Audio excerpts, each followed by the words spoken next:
Hello mga bayot, happy Valentine's Day dahil sa inyong tanan. Magkuna-una na dahil mi ha kay LDR naman sad pud gud mi. So trabaho mi ng February 14. Hahaha.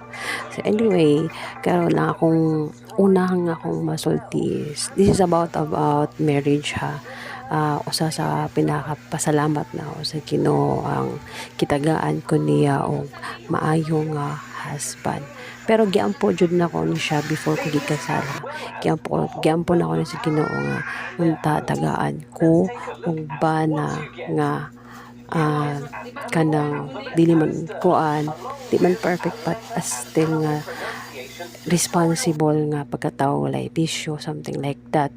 So mao nagihatag sad siya sa Ginoo nga og wala siya nagduha-duha sa nagipakas lang sad ko niya. Anyway, katong single pa ko ha. Akong ate ga-advise na ko.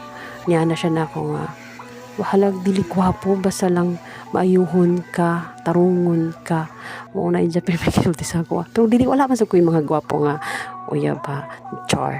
Dili masatag gwapa para mamili og gwapo no. So mao na siya.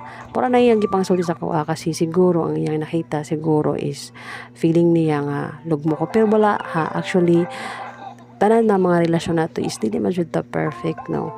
So mao na ako masulti is ang ako lang masulti ko is I'm so glad, I'm so blessed, I'm so thankful sa Ginoo nga kitagaan ko maayong partner sa panghabang buhay nako no. So pasalamat sa ko nga nagbago ko, na-change ko because of God na gisenter na mo sa amo ang pamilya.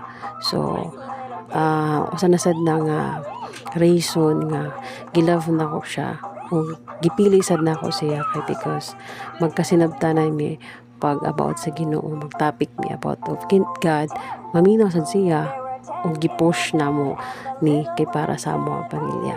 Naadjud mi mga flaws sad ha, mag-away sad mi, magsigi sad mi away, but still ka-manage na mo na siya nga ma-okay mi. Pag mag-away mi, okay ra.